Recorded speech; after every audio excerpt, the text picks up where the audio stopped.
Get ready for a super fun day where you take over the screen. Join PTV2 for International Children's Day of Broadcasting, celebrating young voices, big dreams, and this year's theme, safeguarding children in media and beyond. Watch kids present, share their talents, and shine like stars.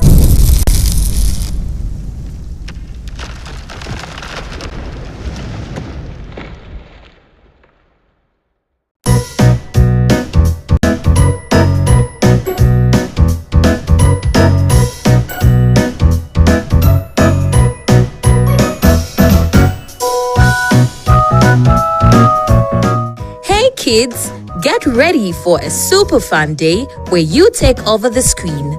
Join PTV2 for International Children's Day of Broadcasting, celebrating young voices, big dreams, share their talents, and shine like stars. Because when children are safe and heard, the future is bright. Sunday, 1st of March, only on PTV2.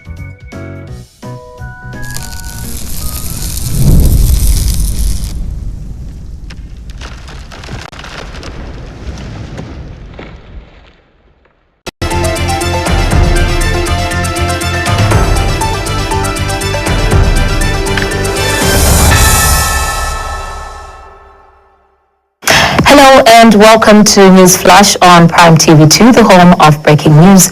We're coming to you live on Topstar channel 110 and streaming on our Facebook page.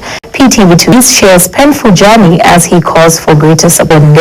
Has bemoaned the poor state of the sickle cell disease at the age of 5 at the University Teaching Hospital. Says his journey has been marked beside his twin sister. Is one of the 4 siblings in his family living with the condition. He has explained that his mother, a vegetable trader who has been the family's sole support system, caring for 4 children with a chronic illness. Favorite Chisi reports. Born alongside his twin sister, Emmanuel Nikisi was diagnosed with sickle cell disease at the age of 5 at the University Teaching Hospital. He is one of 4 siblings in his family living with the condition. Growing up under the care of a single mother who sold vegetables to support the family, Emmanuel says survival was never guaranteed. Our journey has not been easy. I've grown up with mom. Our dad left us while we were kids. It's not really been an easy journey. Even as I'm standing now, I'm in pain. My legs are in pain, my bones are finished. I need to go for hip replacement, but due to some other, due to financial challenges, I can't do that. The disease has disrupted his education and employment, forcing him to abandon training and lose jobs due to frequent hospital admissions. We also job opportunities. Sometimes you find to get a job, and because of our nature of our bodies, sometimes you are in and out of the hospital. The next, probably if you go for 1 week, then you find that you've been laid off. Many caregivers are also facing emotional and financial strain while caring for children living with sickle cell disease. I want to talk about the electrophoresis test, because you also encourage us to do the electrophoresis test, which is very difficult these days. Some of us we are on NEMA, others are not on NEMA. And then when you go on NEMA, they're refusing that we are not accepting the electrophoresis test. Patient-centered sickle cell disease management in sub-Saharan Africa, Principal Investigator Dr. Catherine Chundalyoka says collaboration will help sustain the national response. And of course, we hope to enhance research and clinical expertise among the African partners with other institutions. We are currently working with the UK and US-based organization. And of course, we hope that we can develop a healthcare delivery model that puts the patient at the center, constrained setting. For Emmanuel, improved healthcare and national commitment, there is hope for a better future. Prime TV News, Favorite Chisi, Lusaka. Workers at El Baraka Industries and Trading Limited, located along Freedom Way in Lusaka's Central Business District, have expressed concern over a blocked sewer system that continues to overflow within their workplace. The workers say the problem has persisted for several months, creating unsanitary conditions and exposing employees to serious health risks, particularly during the ongoing rainy season. According to the employees, whenever it rains, effluent from the blocked sewer floods the company's backyard and surrounding walkways, forcing workers to pass through contaminated water as they report for duty. Rajesh Michael Semiza has the details. Health concerns are mounting among workers at Al Baraka Industries and Trading Limited along Freedom. Blocked sewer system has turned parts of their workplace.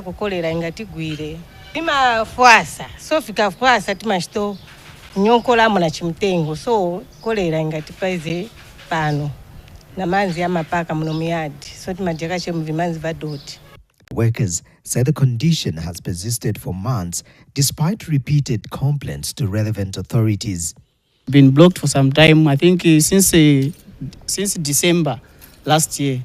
I've been to Lusaka Water and Sewerage before Christmas. I've been there several times. I have complaints numbers, and whenever we are coming for work, you find that we are always in gumboots. We are stepping on this sewer system, which is not a good thing to our health. As everyone I'm standing on behalf of everyone who works from this area.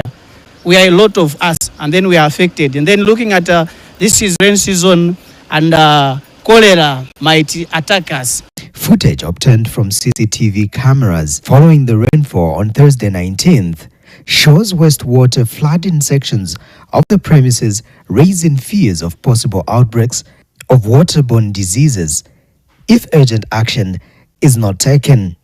The workers have further accused the Lusaka Water Supply and Sanitation Company of failing to respond despite several complaints and follow-ups made since last year. We have that manhole there, and then there's another one there. So the challenge that we have is that thing there. Okay, that sewerage company, but to no avail. Reported in the first place, they gave us a reference number, a complaint number. We followed it up, and again they gave us another complaint number. So it's been one complaint number after the other. And what now we're experiencing is whenever there's rains, the effluent from that sewer there comes up, and then it intervention to prevent the situation from escalating into a major public health risk. Rajesh Michael Simiza reporting, Prime TV News in Lusaka. In other news, independent member of parliament for Milenge constituency, Gustav Chonde, has raised concern over the poor state challenge. Mr. Chonde says Milenge requires a costly all-weather road, stating that the current interventions under the Constituency Development Fund, combined with support from central government, are limited in scope and cannot fully address the magnitude of the problem. He has explained that Milenge lies on the periphery of the Bangweulu wetlands and is prone to flooding whenever water levels rise. Feva Chisi reports. For many rural communities in the country, a road is the first step to development. Without it, people cannot easily reach schools, clinics, or markets. But in some areas, especially during the rainy season, poor roads cut off communities and slow economic progress. Independent Member of Parliament for Milenge constituency, Gustavo Chonde, has raised concern over the poor state of the road network, describing it as the constituency's biggest development challenge.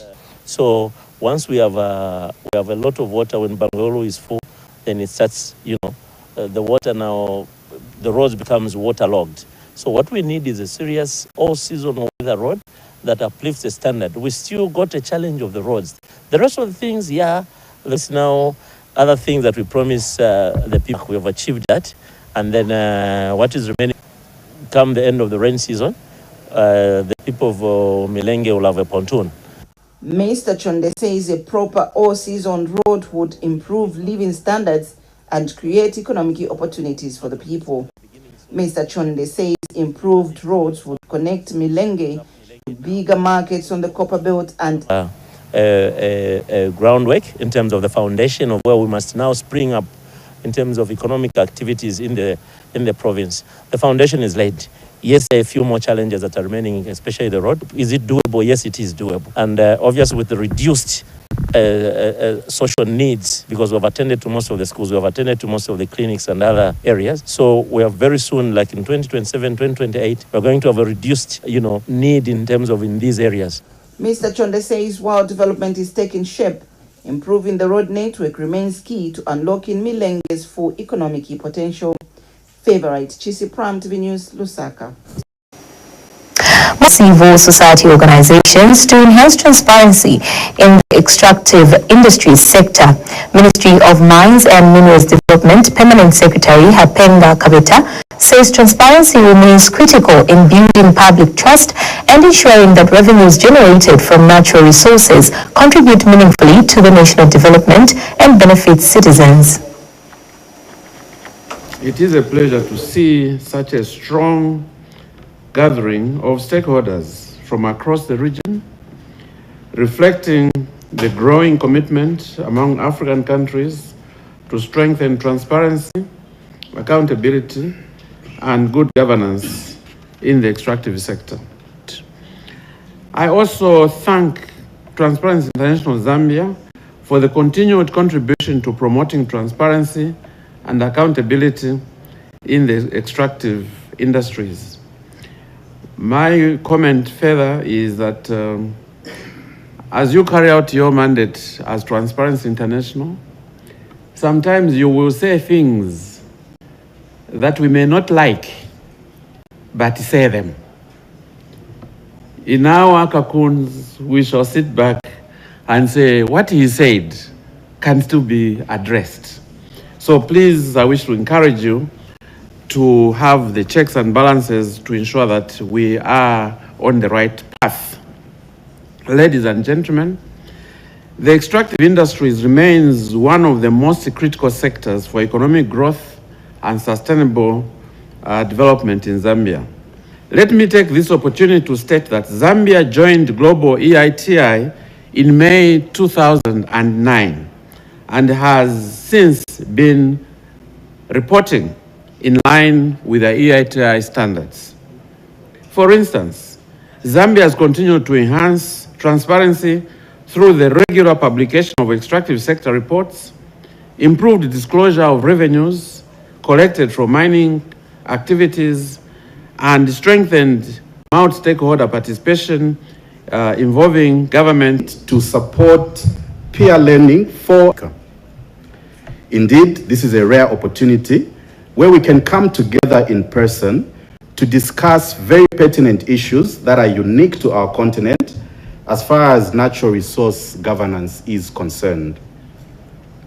At the center of this endeavor is the dynamism of civic space across the sub-region, as well as the rush for critical minerals that is now evident all across the continent. We will explore how to protect and promote civic space, how to strengthen multi-stakeholder engagement, and also ensure that transparency leads to change, especially for communities who have waited the longest for the benefits of natural resources. Hakainde Hichilema, describing it as a critical intervention that will strengthen the delivery of free education. Speaking to journalist Mr. Msuku, said that although the program was launched in Lusaka, its greatest impact will be felt in rural communities across Lopula province, including Mansa district. Pascom Kabila has the details. We as Mansa would like to sincerely thank and commend the President of Zambia, Mr. Hakainde Hichilema, for launching the school feeding program. The free education policy that has been implemented in the country and successfully also implemented in Mansa has brought a lot of pupils into schools. Now, the President has gone a step further by providing what will keep the children in school, and this is food. This is commendable because the program itself will keep as many pupils as possible in schools. We've had cases where children walk long distances and are made to sleep in class because of hunger, and it's good that the president has moved in that direction by implementing a project or a program that will keep our children in school. The project is being implemented in Mansa, and 114 schools will benefit from this program. I'm in touch with the DEBs and also the PO, and I was just informed that very soon supplies will be bought, encouraging parents not to keep their children home, but sending them to school. And that item ends the news flash on Prime TV2. Let's take a recap of the stories that made headlines. Lusaka man with sickle cell disease share flows at El Baraka Industries workplace. Mourned the poor state of the road network in the area. Thank you so much for staying with us. But for these and other stories, do like our Facebook page, that is PTV2 Zambia. On behalf of the entire news and production crew, my name is Rhoda Munga. Stay tuned.